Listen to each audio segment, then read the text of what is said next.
On the day of the company retreat, as I arrived at the airport, my boss, Brown, hit me with some unbelievable news. "You're not going to believe this, I forgot your ticket." Brown sneered with a nasty grin, declaring loudly.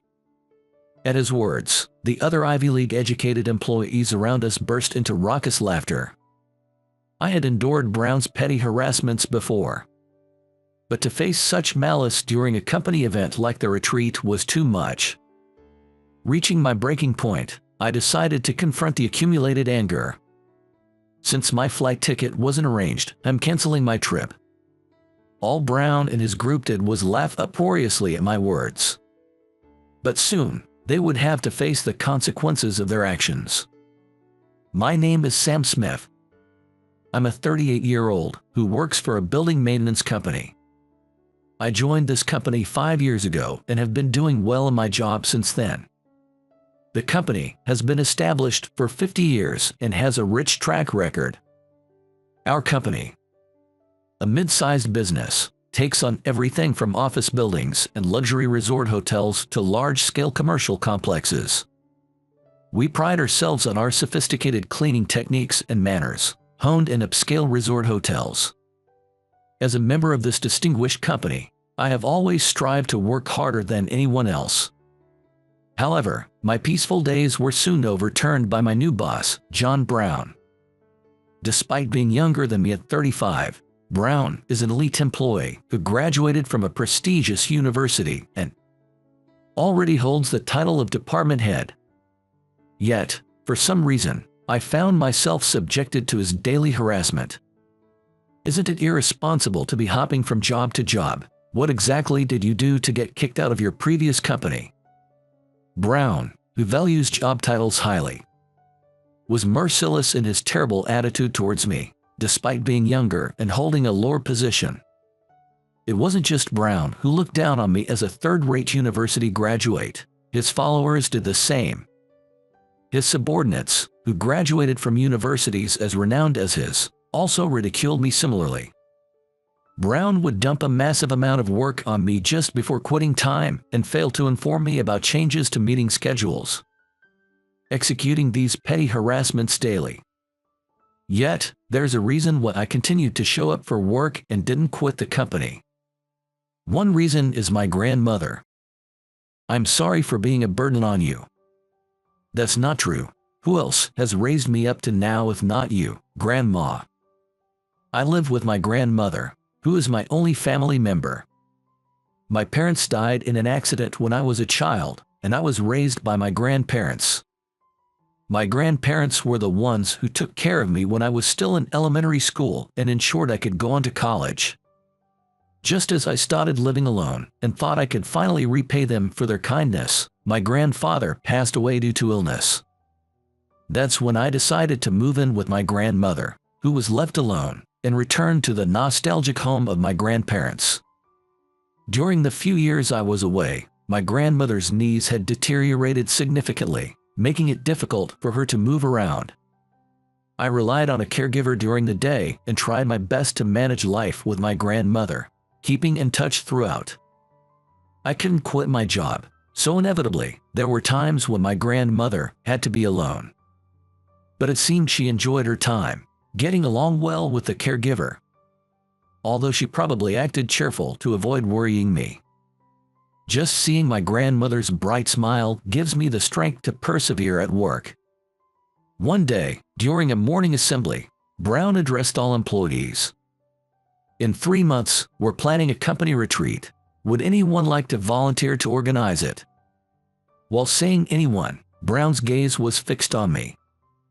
The workplace was already busy enough. Becoming the organizer for the retreat would mean dealing with various tedious tasks, which would undoubtedly impede my main responsibilities. Apparently, no one had volunteered yet, and finally, Brown, the department head, was personally soliciting volunteers. The other employees looked apologetic, glancing between me and Brown. Throughout, Brown kept his gaze fixed on me, waiting for my response. Having no choice, I steeled myself and decided to take on the role of organizing the company retreat. Gathering everyone together could deepen our bonds. This could also be a chance to improve my relationship with Brown. With that in mind, I began to actively develop the plan. A few days later, Brown came to my desk with a smirk and asked, "How's the planning for the retreat going?" "It's going well. Fortunately, I've been to the proposed location a few times, so I'm working hard to ensure everyone will enjoy the trip," I replied, showing Brown the hotel we would stay at and the route there. However, Brown frowned displeasedly at my answer. "You've been there before. That area is a famous vacation spot, and this is a luxury hotel, isn't it?" "I stayed here a few years ago. It's a really nice hotel, and I thought it would be great for everyone to experience it," I explained politely, but Brown did not try to hide his annoyance. "Don't try to show off. You're just an employee without a position from a third-rate college. That's not the kind of hotel you could afford." "No, it's not about showing off. I went there with my grandmother," I replied. Brown's condescending attitude really infuriates me, but I carefully repeat my explanation. However, far from being convinced, Brown began to laugh upon hearing my answer. "Are you saying your grandma took you there? With your salary as a perpetual entry-level employee due to your job hopping, you couldn't afford such a luxury hotel?" Brown ridicules me based on his own assumptions, without any intent to understand the reasons behind my job changes. I believe a person's worth isn't solely determined by career advancement, but since Brown is my boss, I hesitated to talk back. After being teased relentlessly, I finally managed to get back to work, but my mood was far from good. "I'm home. Are you okay? You seem a bit down." Upon returning home in a sour mood, my grandmother greeted me with her usual smile. However, she seemed worried seeing my gloomy demeanor. The things Brown said were part of the reason I felt down. But I was also struggling with how to tell my grandmother about the company retreat. Participating in the retreat would mean leaving her alone at home. I could arrange for a caregiver during the day, but I had always taken care of her at night. If I were to leave, I'd need to find someone to take my place. In a normal family, I might ask other relatives for help, but it's just my grandmother and me. We have no other family. I usually try not to think about it, but in emergencies like these, the reality of having no one to rely on weighs heavily on me. Actually, the company has planned a trip. "That's wonderful. Have a great time." My grandmother said it so casually that I was taken aback. Then, sensing my worry, she laughed lightly and continued, "Don't worry about me. I don't have any relatives, but I get along well with Mrs. White next door, don't I?" "Grandma." Her casual words reassured me, and I felt a wave of relief. "So don't worry about me. Just go and enjoy the retreat.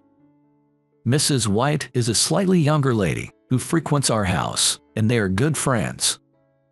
It seems my grandmother might even stay over at her place on the day." "Thank you, Grandma."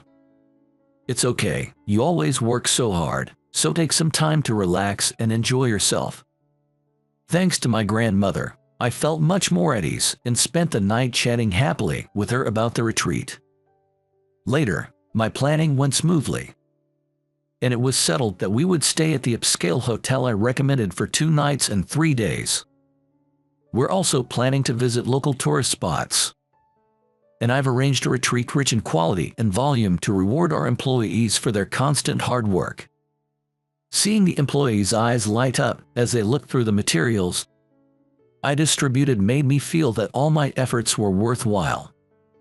Being able to contribute to the company through this trip I organized was an immense honor. At that moment, the executive vice president, who was at the office, called me over. "Good job on arranging the retreat. Have you also handled the flight tickets? It would be a mess if you got so caught up in planning that you forgot to buy the return tickets."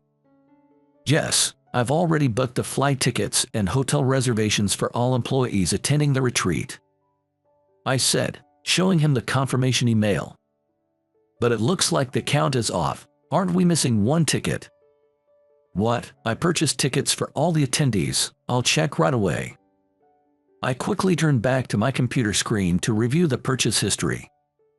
As I checked each name against the documents, I realized something and my face turned red. I'm sorry, I forgot to book my own flight ticket.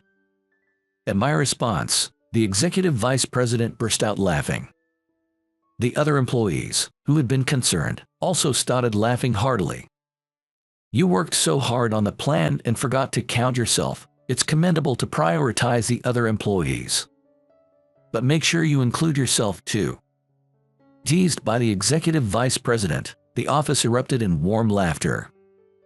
However, not everyone was smiling. It was Brown and his followers, the employees who graduated from prestigious universities. Hey, watch it. It's a good thing the executive noticed, or your mistake could have caused chaos on the day. You're right, I'm sorry. As I hung my head in front of Brown, the executive interceded. Now, give him a break, Director Brown. It's good that we noticed it beforehand. Brown grimaced, but the executive continued. Now that the reservations are complete. Next, we need to purchase the tickets, and I'm thinking of asking Director Brown to handle it. How about that? Asked directly by the executive, Brown, still looking displeased, reluctantly nodded his head. Brown practically snatched the reservation documents from me and quickly left the office. At that moment, I had a bad feeling, but I shook my head vigorously to dismiss the ominous thought. I couldn't imagine. Not even Brown would sabotage a company event like the retreat, or so I thought. But that was a lapse on my part, as I would later learn the hard way. On the day of the retreat, with my suitcase packed tightly, I said goodbye to my grandmother. Take care and enjoy the retreat, she told me. Thank you, Grandma, Mrs. White. Please take good care of her. I said, bowing gratefully to Mrs. White, who had kindly agreed to look after my grandmother. Then, I hurried off to the airport, eager to ensure everyone enjoyed the retreat I had planned. Thinking about relaxing and having fun myself over the next 3 days lifted my spirits. When I arrived at the airport by taxi, several colleagues were already there. Manager Brown is handing out the plane tickets. You should go get yours too, Smith, one advised. Thanks, I will. I replied and started looking for Brown. I spotted him a short distance away, laughing and chatting merrily with his group of prestigious university graduate followers. As I approached, they noticed me and abruptly stopped talking. Good morning, Manager Brown. May I have my plane ticket as well? I asked. Their stares were piercing as they looked at me. I was wondering what everyone suddenly fell silent when I heard something unbelievable next. Plane tickets, sorry, I forgot yours. Brown said with a sneering grin, loudly enough for everyone to hear. At his words, the other employees from prestigious universities burst into laughter, some even tearing up from laughing too hard. Brown joined in, doubling over with laughter. That's hilarious. Sorry, I just forgot to buy it. But you weren't on the reservation list anyway, so you weren't looking forward to the trip, right? No big deal then. Brown tried to justify himself by blaming my mistake, acting as if he did nothing wrong. But seeing his unremorseful demeanor, it was clear to me he had intentionally not purchased my ticket from the start. To think a supervisor would go this far in harassing someone during a company event. I was beyond shocked. I felt an indescribable rage. I had endured Brown's petty harassment before, but it seemed I had reached my breaking point without realizing it. Faced with his continued malice, I finally unleashed my pent-up anger. Understood. Since you haven't arranged a ticket for me, I'm canceling the trip, I declared. Cancel, don't be childish. The retreat starts today, you know. Just buy a ticket at the counter if you need to.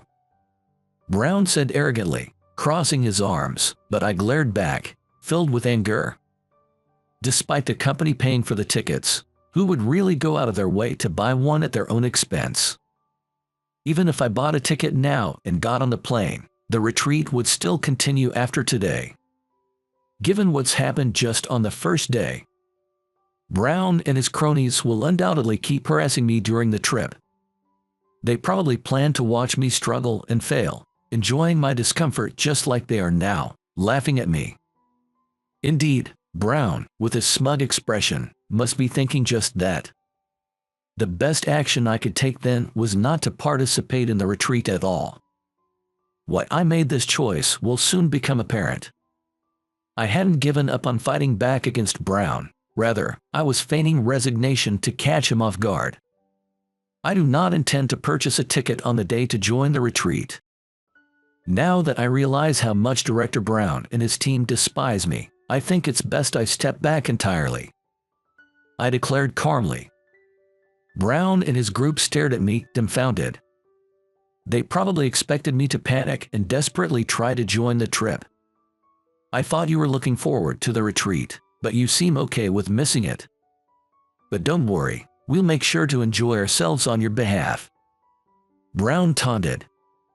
At Brown's words, his previously stunned cronies burst into laughter as if revived. Why don't you just go home quietly and take care of your precious grandma while we're enjoying the trip? Maybe you should just switch to a career in caregiving. Brown mocked, triggering another uproar of laughter.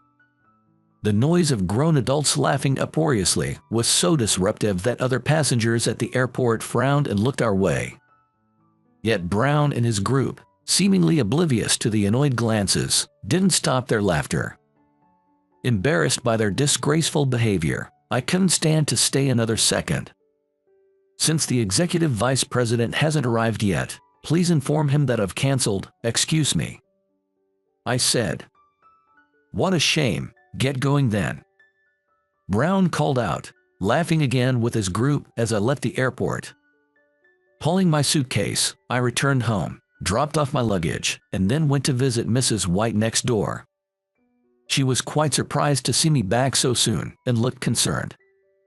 What, weren't you supposed to be heading to the retreat?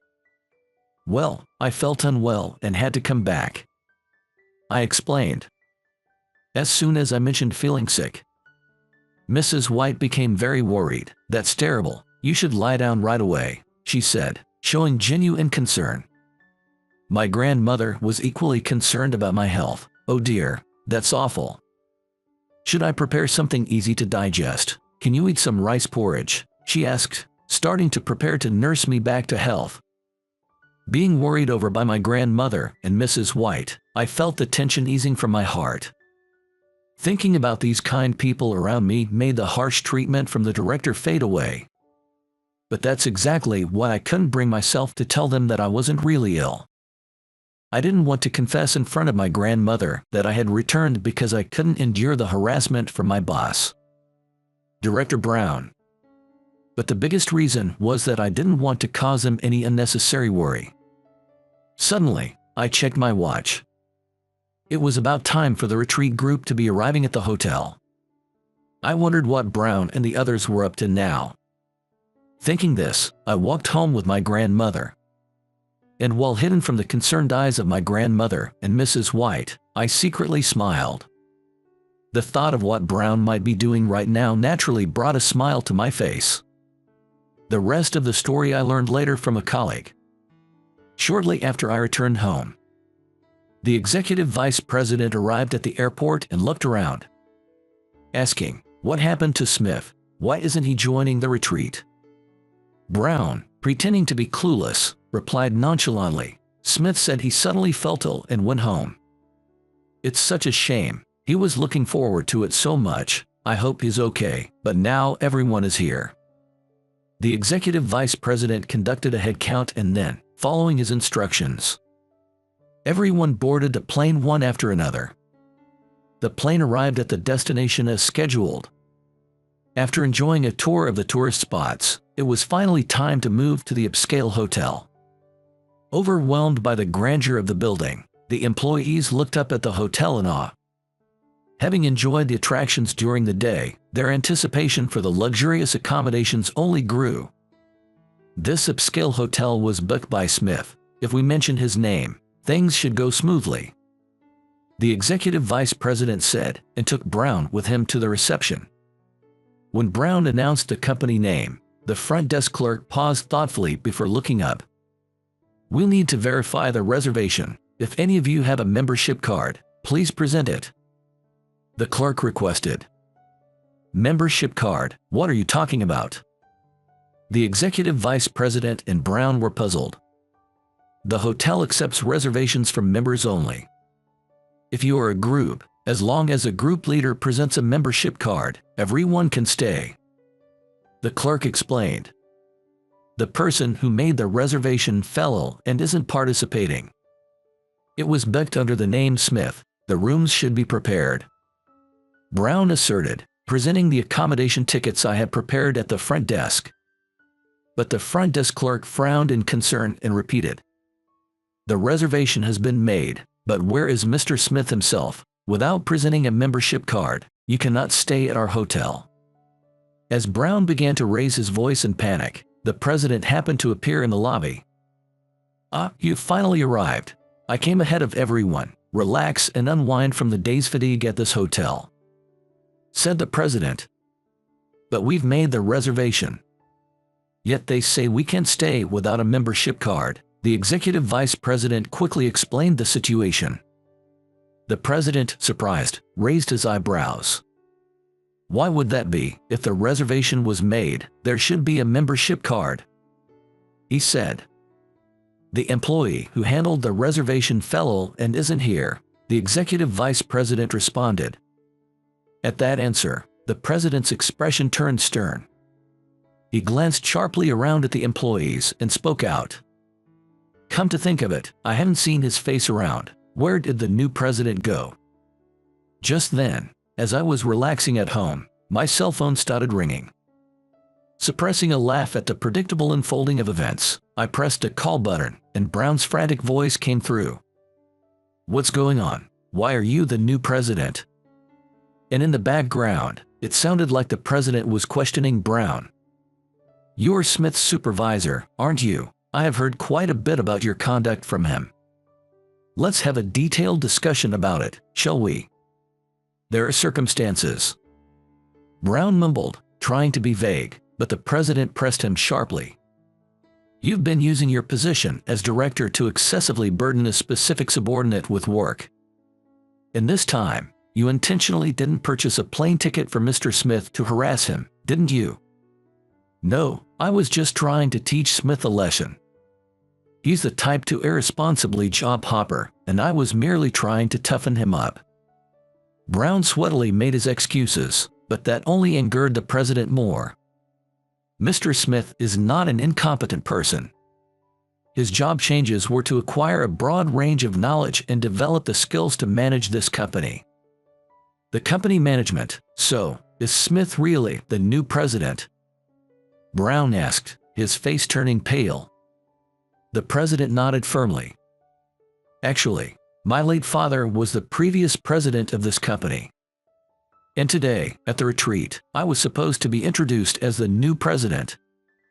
With my father's sudden absence, the then vice president had taken over as president temporarily until now. I have grown up and gained experience across various industries, and now was the time decided for a leadership transition. Additionally, the upscale hotel we reserved was managed by a longtime friend of my grandmother.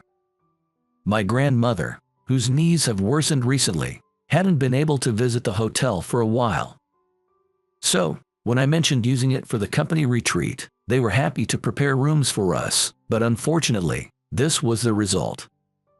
On the other end of the phone, Brown was still mumbling incoherent excuses.